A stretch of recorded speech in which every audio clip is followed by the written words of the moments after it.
अब हमारा पॉइंट आता है विरंजक चूर्ण। तो इसे शुष्क बुझे हुए चूने CaOH2 था यहाँ पे, CaOH2 पर क्लोरीन की क्रिया से विरंजक चूर्ण का निर्माण होता है। जब कैल्शियम हाइड्रोक्साइड की क्रिया जब हम क्लोरीन के साथ करवाते हैं तो कैल्शियम जो है ये CaOCl2 का निर्माण होता है, प्लस जल भी बनता है। ठीक है। अब विरंजक चूर्ण के उपयोग क्या क्या हैं? तो सबसे पहला, वस्त्र उद्योग में सूती और लिनन के विरंजन के लिए, मतलब दो प्रकार के वस्त्र होते हैं, एक तो सूती का वस्त्र, एक लिनन के वस्त्र। लिनन का वस्त्र का उपयोग जो है हम गर्मी के ऋतु में इसको पहनने के लिए करते हैं। ठीक है ना। उनकी सफाई के लिए जो है विरंजक चूर्ण का उपयोग होता है। दूसरा पॉइंट है, कागज़ की फैक्ट्री में लकड़ी के मज्जा के विरंजन के लिए, जो लकड़ी एकदम खुरदरी होती है उसको एकदम सपाट बनाने के लिए जो है, उसकी सफाई करने के लिए जो है कागज जो है विरंजक चूर्ण का उपयोग होता है।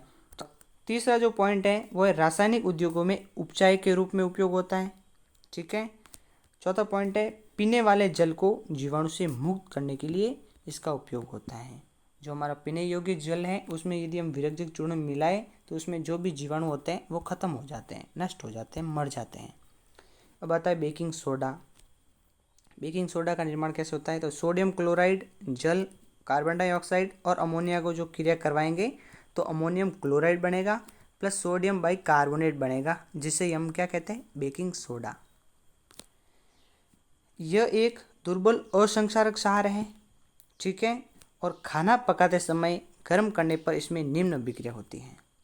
जब बेकिंग सोडा को जब हमें पकाते हैं खाने में डालकर तो क्या होता है? तो इसको गर्म करने पर ये सोडियम कार्बोनेट बनता है, प्लस जल का निर्माण होता है, प्लस कार्बन डाइऑक्साइड गैस मुक्त होती है। और आपने देखा होगा जब पकोड़े वगैरह बनते हैं तो एकदम यूँ स्पंजी हो जाते हैं ना, तो इसी के कारण होते हैं बेकिंग सोडा। ठीक है। और कभी आपने देखा होगा डबल रोटी एकदम स्पंजी होती है, उसके अंदर लीकेज होते हैं, बहुत सारे मतलब यूँ छेद होते हैं, तो वो क्यों होते हैं? उसके अंदर बेकिंग सोडा मिलाते हैं।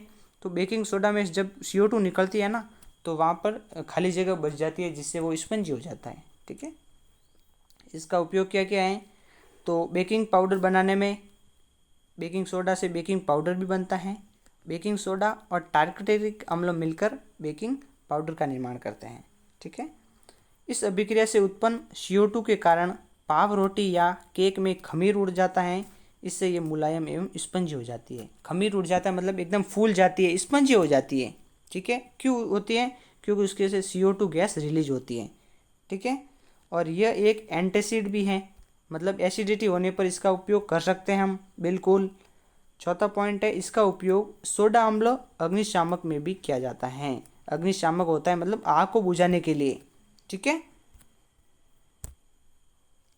अगला पॉइंट है धोने का सोडा। ठीक है ना। तो इसका फॉर्मूला है Na2CO3.10H2O। सोडियम कार्बोनेट के साथ यदि 10 जल के अणु मिल जाए तो वो धोने का सोडे का फॉर्मूला बन जाएगा।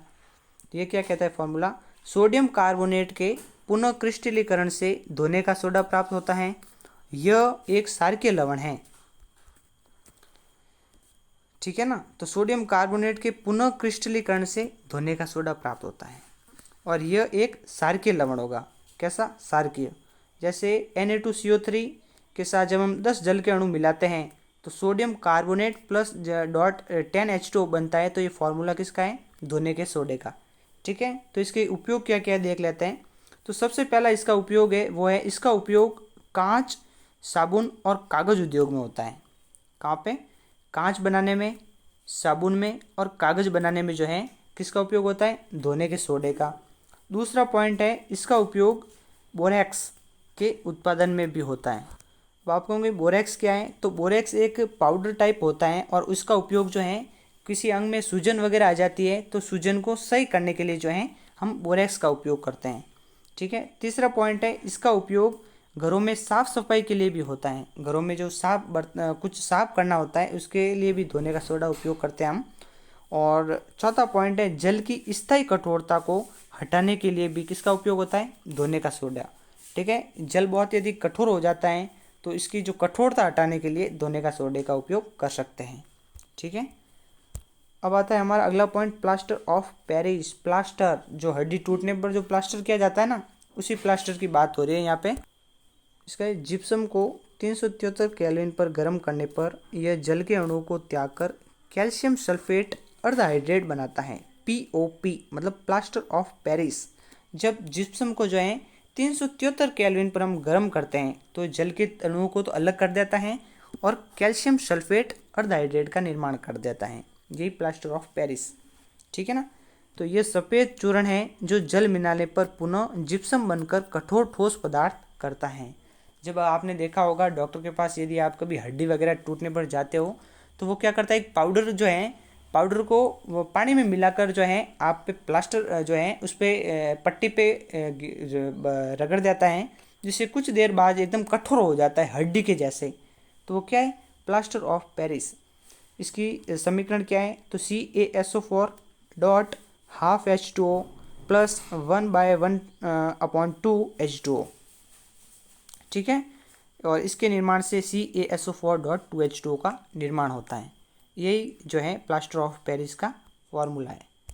और अगला पॉइंट है, इसके उपयोग क्या क्या हैं। तो प्लास्टर ऑफ पेरिस का उपयोग टूटी हुई हड्डियों को सही करने में, खिलौने बनाने में और सतह को चिकना बनाने में प्लास्टर ऑफ पेरिस का उपयोग होता है। और एक पॉइंट है क्रिस्टलन का जल। तो लवण के एक सूत्र इकाई में जल के निश्चित अणुओं की संख्या को क्रिस्टलन का जल कहते हैं। मान लो किसी भी पदार्थ में एक निश्चित ताप पर जो है जल के अणु उस पदार्थ में होंगे ना, उसी को हम क्रिस्टलन का जल कहते हैं। ठीक है। आई होप आपको वीडियो अच्छी लगी होगी। तो चलिए आज की क्लास यहीं पे समाप्त करते हैं। Thank you.